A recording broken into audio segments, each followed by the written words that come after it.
निर्दलीय सांसद पप्पू यादव के साधु के भेष में किए गए प्रदर्शन को लेकर हरिद्वार के संत समाज में घमासान मच गया है। अयोध्या के चर्चित चंदा चोरी के मामले में पप्पू यादव के इस प्रदर्शन को महंत रविंद्र पुरी ने साधु संत परंपरा का अपमान बताया है। उन्होंने पप्पू यादव से सार्वजनिक माफी की मांग की है और कहा है कि वे माफी नहीं मांगेंगे तो उनके संसदीय क्षेत्र में पूर्णिया जाकर विरोध करेंगे। वहीं दूसरी ओर मातृ सदन के संस्थापक स्वामी शिवानंद सरस्वती ने पप्पू यादव के प्रदर्शन को व्यंग्यात्मक प्रतिक्रिया करार देते हुए महंत रविंद्र पुरी पर ही सवाल खड़े कर दिए हैं। उन्होंने कहा कि संतों को पहले मनसा देवी मंदिर में हो रही कथित चोरी को रोकना चाहिए। ब्रह्मचारी सुदानंद की प्रतिक्रिया भी सामने आ चुकी है।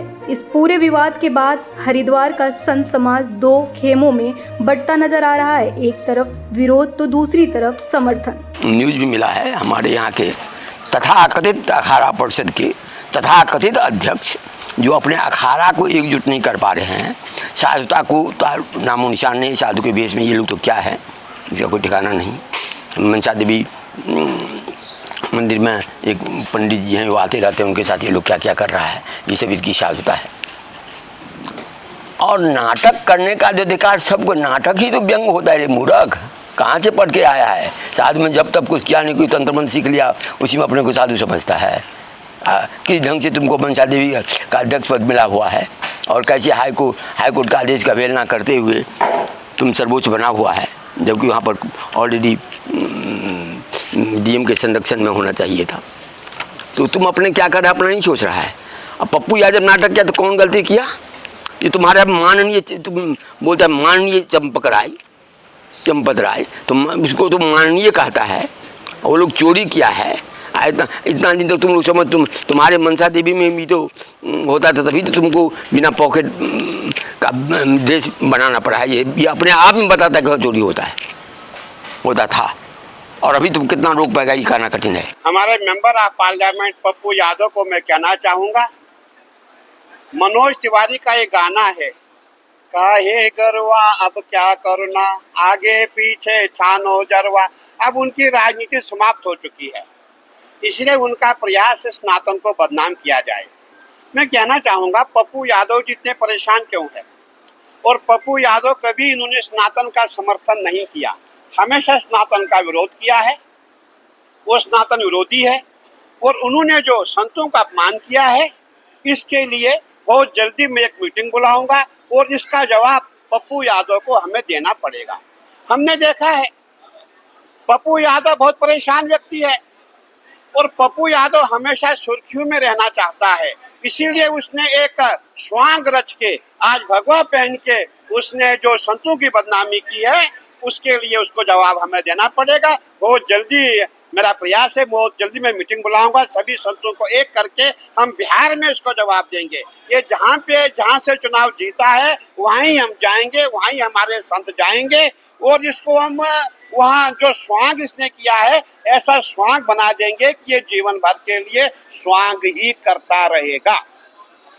मेरा बहुत प्रयास है, मैं बहुत जल्दी आपको बता दूंगा। हमारे बिहार के संत है, मुझे वहाँ से फोन आए, उन्होंने मुझे कहा महाराज ये हमारे एमपी है और इन्होंने संतों का अपमान किया है, इन्होंने चोरी दिखाई, संत चोर होते हैं। मैं कहना चाहूँगा पप्पू यादव जी, सबसे बड़े चोर तो आप है और सनातन विरोधी आप है। आपने हमेशा संतों को गाली दी है, आपने हिंदुओं को गाली दी है, आप पे अवश्य कार्रवाई होगी।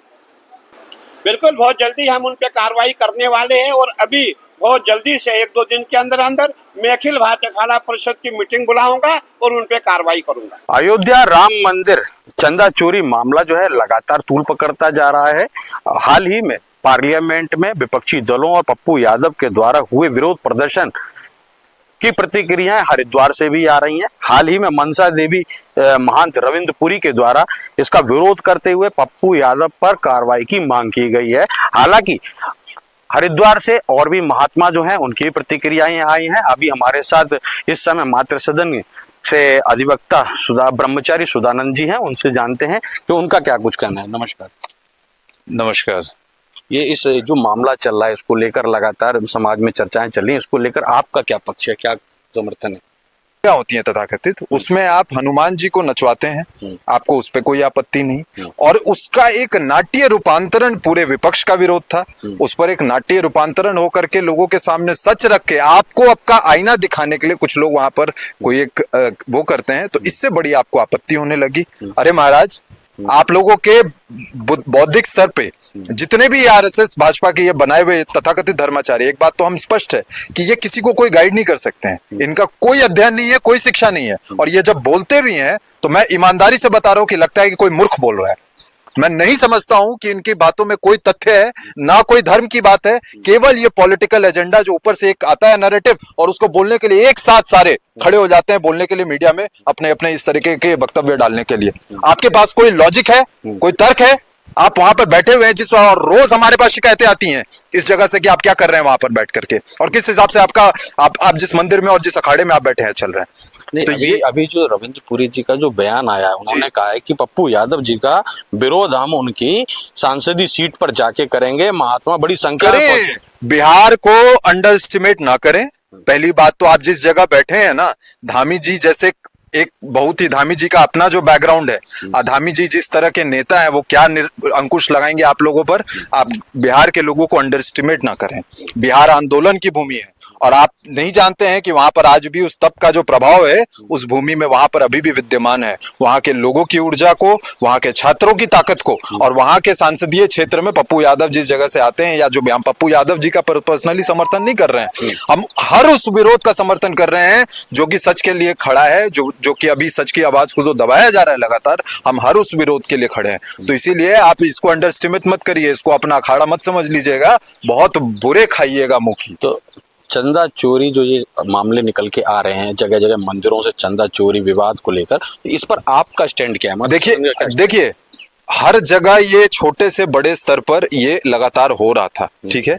जो जिस एजेंडा से ये लोग आए हैं, जिस एजेंडा से, देखिए छोटे से काम को, हम लोग बार बार इस बात को कर रहे हैं, छोटे से काम को, छोटा सा एक ऑफिस चलाने के लिए भी एक अच्छे लेवल के स्किल की जरूरत होती है, और यहाँ पर पूरे ऊपर से नीचे तक अनपढ़ों की एक जमात बैठा दी गई है, जिन्होंने ना कोई ज्ञान है, ना कोई विषय अध्ययन है, ना ये किसी विषय पर कुछ बोल सकते हैं। और लगातार ऐसे जिन लोगों को भी ये लेकर के, इनका राम मंदिर में क्या योगदान है, क्या इन्होंने राम मंदिर का जजमेंट भी पढ़ा है, क्या वो किस कारण से हुआ है, किस तथ्य के बेसिस पे हुआ है। स्वामी अभिमुक्तेश्वरानंद जी को ये लोग बोलते हैं, अभिमुक्तेश्वरानंद जी का नाम एक बार पढ़ लीजिए कि कितनी बार उस जजमेंट में आया है, आपका क्या योगदान है। आपने पुराने ट्रस्ट को डिसॉल्व करके अपने लोग बैठाए, और उसके बाद आपने फर्स्ट डे से लूटमार वहां पे शुरू कर दी। ये तो अभी खुलासा हुआ है, और खुलासा अभी और होगा आप लोगों के चरित्र का। तो ये ना कहें, ये छोटे से बड़े स्तर पे हर जगह हो रहा है, मनसा देवी मंदिर में भी हो रहा है। हमारे पास में कई सारे इस तरह के प्रमाण है, इनको क्या जरूरत पड़ी, क्यों बोलने की कि जेब के बिना आ जाए। और वहां पर आपके किसी वहां पर पुजारी थे, उनके वहां पर पूरा वीडियो वायरल हुआ है जिसमें वहां पे चोरी हो रहा है। तो पहले आप अपने यहाँ पे देखिए, आप दूसरे जगह पर जो बोल रहे हैं आपके अपने नाक के नीचे हो रहा है, और इसका मतलब है आपकी सह से भी हो रहा है, क्योंकि आपको बार बार इस पे वक्तव्य देना पड़ रहा है, कुछ छुपाया जा रहा है, और ये मत समझिए कि पता नहीं है लोगों को। तो आपके जब भी कोई धर्माचार्य होता है, उसकी धर्म की बातें सुनकर लोग उसकी शालीनता और उसके अंदर का क्या है वो लोग समझ जाते हैं। आपको देख करके कुछ भी ऐसा प्रतीत नहीं होता महाराज, और आप लगातार इस तरह के खाली पॉलिटिकल बयानबाजी देते हैं, ये बताता है कि आप अंदर से क्या है। अच्छा, अखाड़ा परिषद को लेकर भी इस समय विवाद चल रहा है, अखाड़ा परिषद के अध्यक्ष पद को लेकर, तो इस पर आप कैसे देखते हैं और क्या बोलेंगे? इतनी पुरानी परंपरा शंकराचार्य जी के समय से चलते आ रही है, और इनको एक योद्धा के रूप में, धर्म के योद्धाओं के रूप में खड़ा किया गया था। लेकिन अभी हमारे पास जो केसेस आते हैं उसमें तो हमें दिख रहा है कि केवल और केवल प्रॉपर्टी का बंदरबाट।